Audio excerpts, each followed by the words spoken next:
you guys. So number one, let's just check in. How are things? Update me on situation. Where are we at? Start with Andrew. Okay, so your offers, that sort of stuff. All right.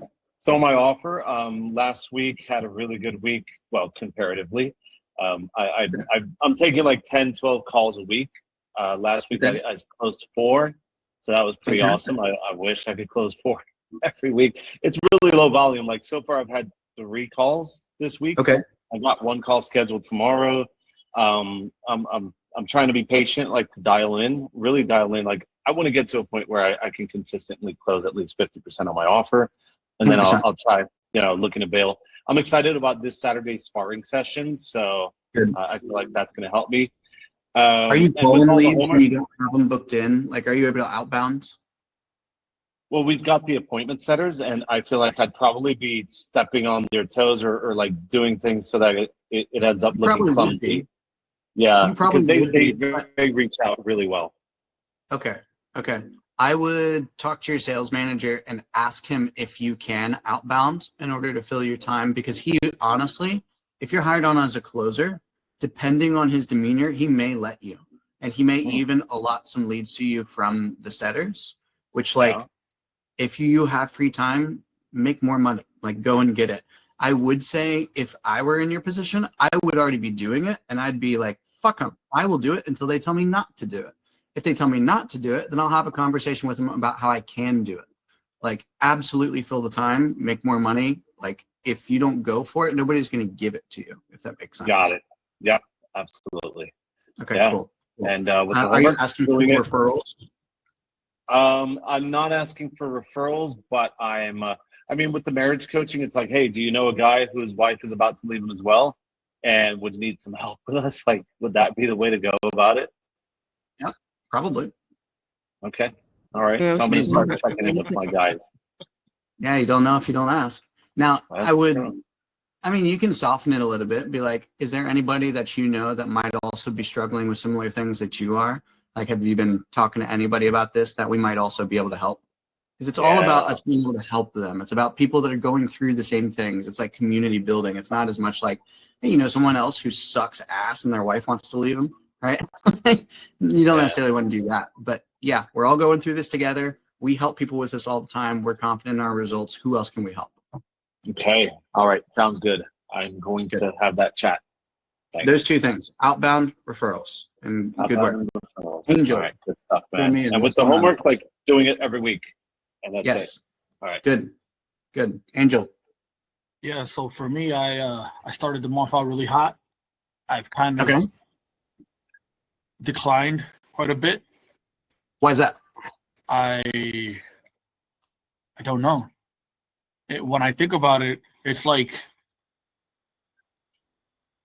at the end of the call, and I keep getting the same thing on the notes that I've gotten on the Dojo. Urgency. Okay.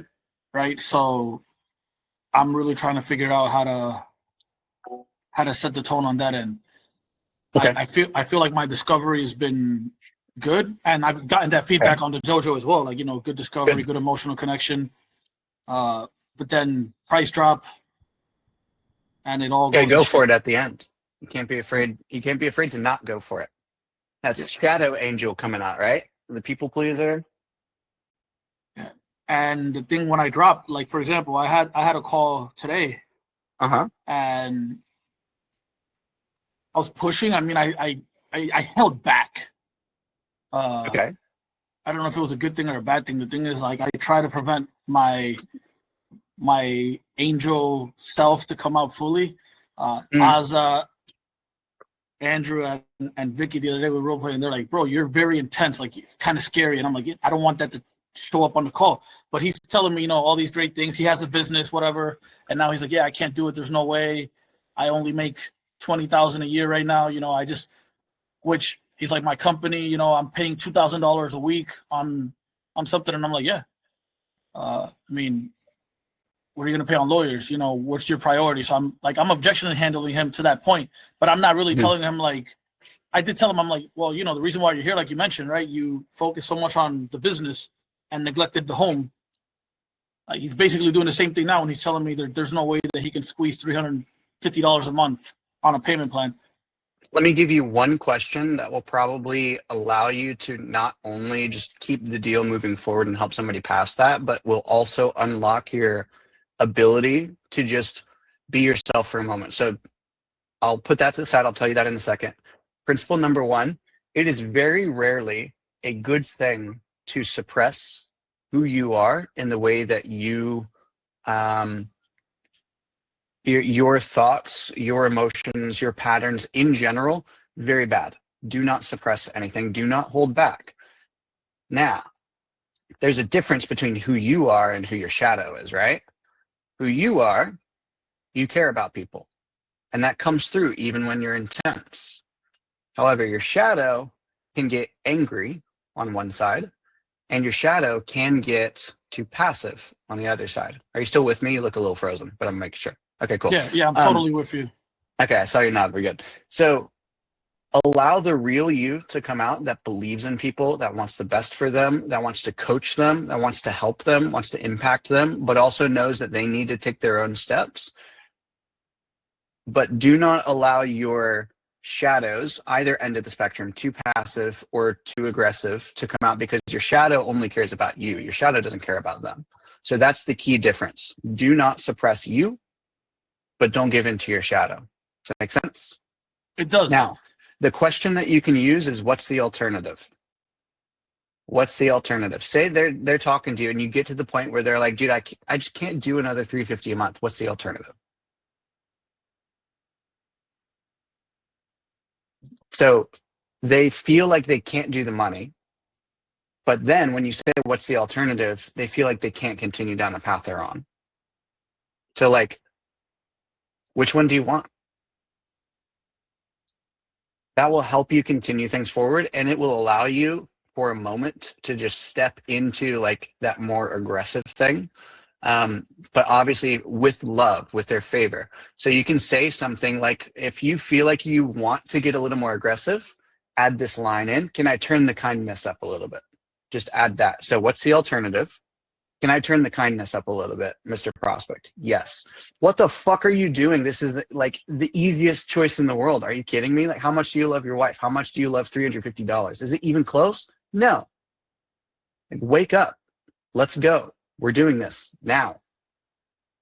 Make sense? It does. It does. I got into like a small argument with a dude today, right? Yeah. But he pissed me off. Like, then he tells me that I misled him, and I had to like, I was like, brother, so I'm like, all right, cool. I gave him a range. He's like, yeah, I could do like about 150 a month, and I'm like, all right, great. So we have a package, right? It's our 6 month package. The full investment is $4,000. Now we would break the $4,000 into payments of $150. Yeah. So he's logically trying to tell me, yeah, but it's not for 6 months. And I'm like, yeah, brother. And he said, oh, so that's over 2 years, huh? And I said, yeah, over 2 years broken up. So then he's telling me, he's like, how is it going to be 6 months if I said, I did not tell you that the payments were 6 months. I said, you acknowledge the fact that it would be over 2 years. I'm like, as long as it doesn't continuously happen, then you're probably fine. Just like understand. I'd say one other thing for you, Angel, is, how do I say this? Say it like an asshole.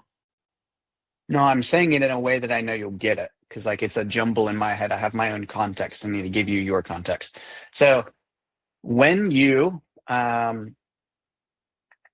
get angry, usually it's because of your own frame on things.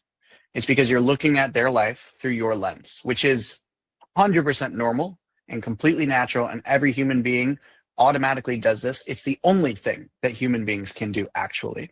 When we say like look at things from your prospect's point of view, you physically can't, right? You have to look through your view of what you believe the prospect's point of view is. So it's always through your own lens. So you have to remember, whatever causes you emotions in your life, good or bad or whatever, is your own projection onto other people. Does that make sense? So you can't get upset with other people for what they do, what they don't do, etc., because you literally do not understand. You don't know their life. It would be like, for you, You're a Christian, right, Angel? 100%. Um, When you think back to Adam and Eve, Adam made the first sin, right? And like he ate the apple, is what it is. Have you ever heard somebody say, "Oh, if I was in Adam's position, I wouldn't have eaten the apple, right? I would have stayed true to God." Like, does that sound ridiculous to you as much as it does to me? Yeah, exactly. Because if anyone was in their position with their exact same context, with their exact same life, with their exact same everything, they would have done the same fucking thing. Right? Same thing here. So you can't get mad at people for the way they react. You can't get mad at people for the things they say. You can't get mad at people for the things they focus on. You can help them move on from it, but you can't get mad at them for it. Because really what that is you're getting mad at you. You're getting mad at your own projection of what you believe is going on. Does that make sense? It does. Good. All right. Let's move on. Hopefully that was helpful. It was Aza, a ton. fill me in. What's up? How are things going?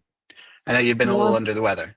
I've been a bit under the weather, so I just keep sleeping every minute of the day, and I can't get stuff done the way I usually would. So it's because I'm taking medicines and stuff. But otherwise, yeah. I did have 2 real interviews. Obviously, one of them is a group I got booted out in before I started. The other one I had was Imran Ahmed. That one went a lot better as well. I went as far as saying, like, on the scale of 1 to 10, and then he gave me an 8 out of 10. I said, "Why so high?" Is that you've come and prepared, you asked me really good questions, and you're very professional. I've got the recording, which is good. And then I've also got another kind of interview on Friday as well for Valentine.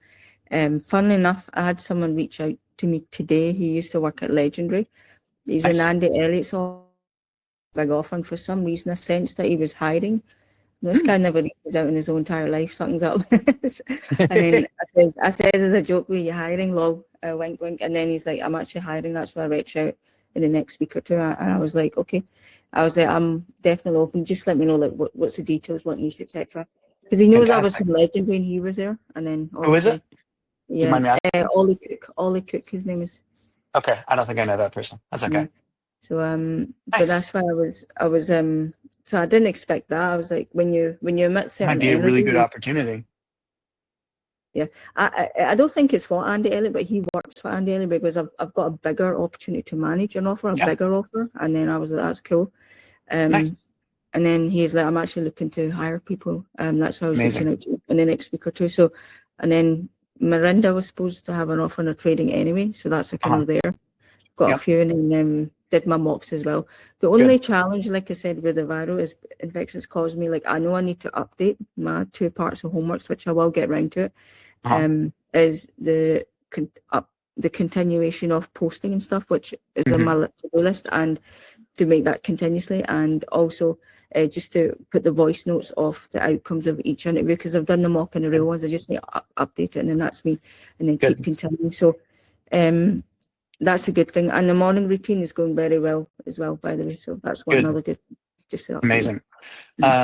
Quick recommendation for you. I know with being sick, it can oftentimes just feel a little bit overwhelming to get everything done, because it's like, I need to take care of my body so that I get up to, back up to speed and healthy again, while also needing to do everything else. So it can feel like you're spinning a lot of plate. What will help you the most is actually setting aside time to do the things that are most important for you. So like when it comes to interviewing or like making social media posts, I will tell you that, as crazy as it sounds, making proper social media posts that say that you are looking for your next role, making posts about results that you've had, what you're learning, all that sort of stuff, I guarantee you it is one of the highest ROI activities that you can have as a salesperson. I guarantee it. As soon as I started doing that, I started making more money. So 1,000%, do not put that off as like one of the lower tier items on your list. Make sure it's top priority, and actually set aside time. Even if it's like just a little 30-minute block or 15 to 30 minutes on your calendar that says, like, I don't want to sound like an ass or egotistical saying this, but put like CJ work or something, like, so you immediately know this is like the diamonds program stuff that I need to get done. You can put a diamond work or whatever. Do that. All right. And then when you're sleeping, just make the decision that I need to do this block, that I can, even if I just sleep right up to it, get up, do that, go right back to sleep. That's fine. But do that block, because I promise you, You will be glad that you even maybe lost a little bit of sleep if you get on a great offer and you start making 30K a month, like you should be. Totally, yeah, totally. Right? No, that's perfect. Yeah, I'll Okay, get on to good. that tonight, and then I'll message when I do it. So maintain that. Good. Appreciate All that. right. Thank you. Sala, what's up, dude? How are things? Update me on where you're at, what's going on, how everything's going, if you're there. Hey guys, yeah, I'm here. I'm just driving to work. Sorry Awesome. about that, but things are good. I have not really been applying. Like I said, I'm mainly working on my discipline, on my inner work, on just Yep. trying to get over that habit of talking shit about myself. Yep. You know? It's a good first step. Yeah. I mean, I do feel much better, but I feel I'm not as consistent. Like I am consistent mostly, but sometimes I slack. So I'm trying to Sure. just be there, so that when I show up on interviews, I know that I'm congruent with myself and Sure. I can crush it. Okay, awesome. Is there any questions that you have or anything that you feel like you'd like some help on with that? Or you feel like you got what you need? I think the work is just really on my end. Okay, understood. Yeah. Understood. If there's anything that you feel like you're struggling with involving the consistency or discipline, or like anything that you feel like consistently is popping up, patterns that you have, just shoot me over a message, because I guarantee that I have something that'll help you immediately with it that doesn't take a lot of work and you can implement ASAP. So just let me know over a message, okay? I'll do that. Cool. Thank you, man. Victoria, last but not least, how are you? Hi, I am doing great. How about you guys? Fantastic. Living the dream. Can't complain. Awesome. It's a little cloudy, but not bad. Well, my update. So I started a job. It's kind of like a 9 to 5, but it's sales. So Nice. it's weird because it's What something. is it? Like, explain it to me, because I know you've said that you've gotten the job, but I don't know that I understand what it is. Yeah. It's really interesting. I'm still understanding it myself, but so I'm called an educator. And also, when I'm not on a call with like a prospect, then kind of doing appointment setting. So in that sense, like, same as regular high ticket. But I'm working for a company that teaches people how to invest in gold and silver for their IRA. Awesome. Yeah. So it's pretty cool. Totally new for me, and I'm happy to be learning this stuff. But now I'm like I'm happy I have that, but then I'm still in the slack for my old job, and I haven't told them officially, like, yes, I'm leaving, I'm staying. Like, I feel like I don't want to close the door on that opportunity because I see them making sales, and I'm like, damn, I want to make commission.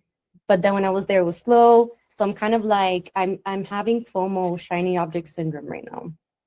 Okay.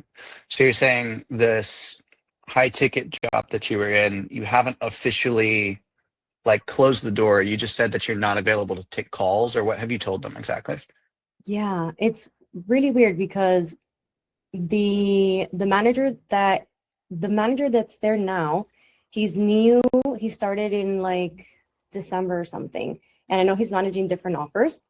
So sometimes like he's there, but he's not there. Like he's not on top of people and stuff like that. He added 2 new closers recently. And then he talked to me about moving me to setting, which I got a little bit, I had talked to Oz about it. A little triggered. I got kind of annoyed because I was like, hold up, it hit my ego, number one.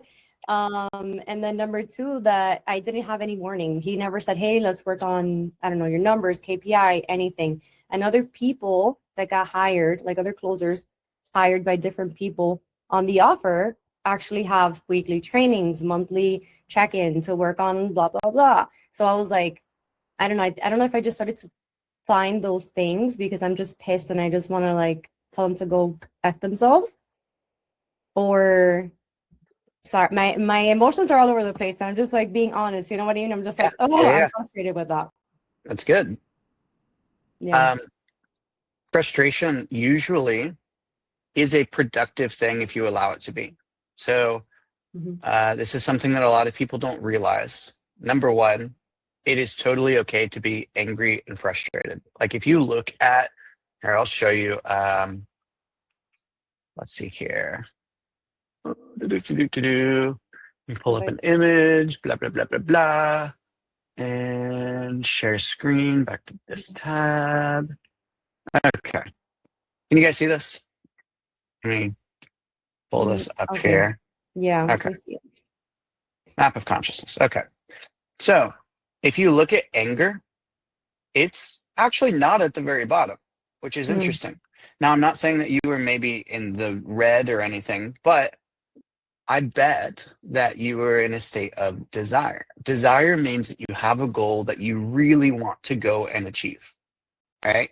It's like going from a place of, let's say, fear. You're just afraid of bad things happening in your life, right? All of us have probably met somebody like that, where they just are constantly afraid of things. You for sure were not there, right? You were at the level right above that, where it's like, okay, I'm not happy with where I'm at, but I do desire something better. Right? I desire growth. I desire more money. I desire to make this high ticket thing work out, all that sort of stuff.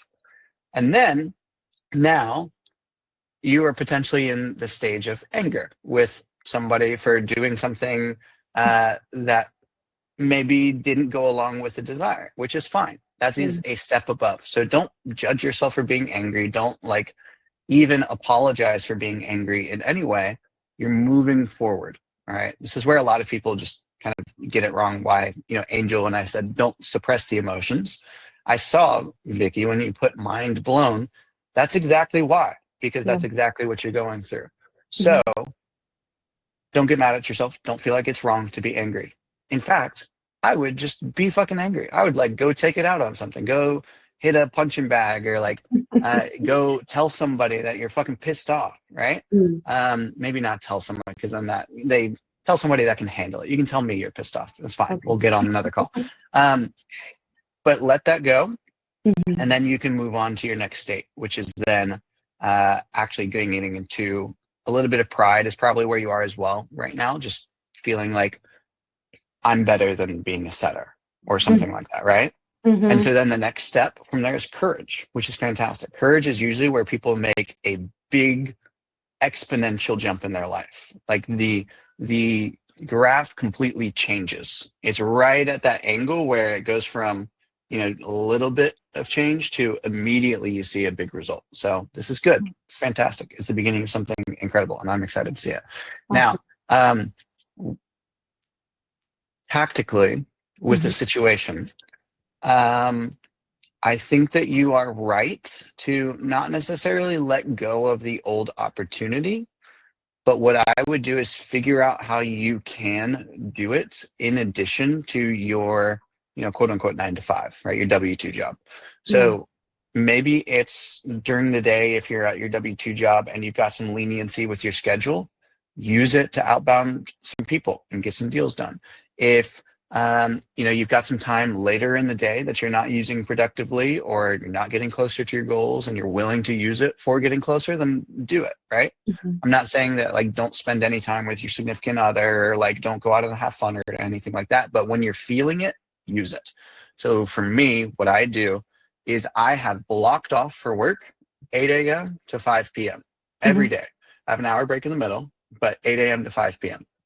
That is 100% dedicated to work, and I maximize the shit out of it every single day, because I know when 5 o'clock comes, I'm not allowed to work anymore. That's the line that I have set for myself. However, if we get to the evening and Hannah and I don't have something planned, if Hannah feels like she wants to do a little bit of work herself, if we just want to like stay inside and watch a movie or something, then I will oftentimes do work while doing that. So like last night, we were watching a little TV show on the couch, but I was not watching, I was reading, right? So for me, it's professional development reading too. It's not like a fictional story or anything like that. Or if we're, going over to family's house as an example, I try to be present with family, but if family's just fucking sitting around, I bring my backpack every single time so I can be working. While we're like watching the football game the other night with the Bears and LA Rams. That was wild, by the way. If you didn't see that, you should watch the highlights. It was crazy. So while we were watching that, I was working. So it's a hard and fast rule for me to 100% stop at 5. But if the evening time allows for some working because we're just not doing anything else, I will 100% work that time. And so for you, that might just be some extra time to be able to outbound some leads when the other setters on the offer probably aren't also, because they want to be done at 5 because they're fucking wimps, right? Or maybe in the mornings if you're waking up early. That might be a little early for leads depending on where they are, but does that make sense? So and that use your time. That makes sense, and that's kind of what I've had in the back of my mind. What stopped you from doing it? I don't know. Like, I feel like they're gonna want me full time. Well, I do, but I don't know. I say I don't know because I guess then if I say I know, I have to make a decision and I have to do something about it. Exactly. Right? And then I'm like, fuck, I don't want to do anything about it because if you fail, then what does that say about you? Yes, I get it. I have experienced this exact same thing, 1000%. You will tell yourself you're confused. You will tell yourself that there's so many things to consider and I need to do more research in order to figure out the right option. I need to talk to Christian, whatever it might be, to save face in case you come to the realization and you come to clarity. When you come to clarity, like you said, then you have to do something about it. Because if you don't, what does that say about you, your character, your identity that you convince yourself of every day that you're a hard worker, blah, blah, blah, blah. But then also if you do it and you fail, then what does that say about your abilities as a salesperson or blah, blah, blah, blah. But also the last thing, Victoria, is something that maybe you're not thinking about. What if you succeed? So instead you're focusing on how can you fail? Just change that. How can I succeed? What happens if I succeed? Where will that lead me? I'll have more money. I have more options. I'm making money from all sides of the equation. Maybe at some point, if I want to even leave the 9 to 5, I'll have a steady stream of income to be able to do that. Maybe I can put this in whatever you want to do with it. But now you have all these extra opportunities. So you have to realize that confusion has been helping you in some ways in your life. It's protected you from bad things. So don't judge it, but also realize it's not serving you anymore. Choose something different. For me, I have a saying that's on my Who is Christian Jack document. It's I know what to do and I always decide to do it. That's it. I love It's that. the complete opposite. Instead of saying I don't know what to do, because that's how I would rationalize over and over. I don't know what to do. I'm confused, blah, blah, blah, blah. Instead, I always know what to do and I always decide to do it. There's 2 steps because you can know what to do but not do it. Know what to do and decide to do it. Wow. And you repeat that to yourself all the time. You start your day with that. You see it then because your reticular activating system is trained on it. It will see it out in the wild, just like the red car theory, all that kind of stuff. All right. Wow, amazing. Thank you. Boom. All right. Hopefully that was helpful for everybody. I know we took a little bit more time on that, but I know prospects have that all the time. If you hear a prospect saying that like they're confused, they don't know what to do, that's oftentimes what it is. They're just trying to like save face in one way or another, which I get. It's a dissonance in identity, which is kind of deep. Anyway, are we ready to move on to content for today? Yeah. Ready to go? All right. Cool. Sorry to wake you up from your nap, Ozzy. All right, let's get rolling. Nothing against it. All right. Okay.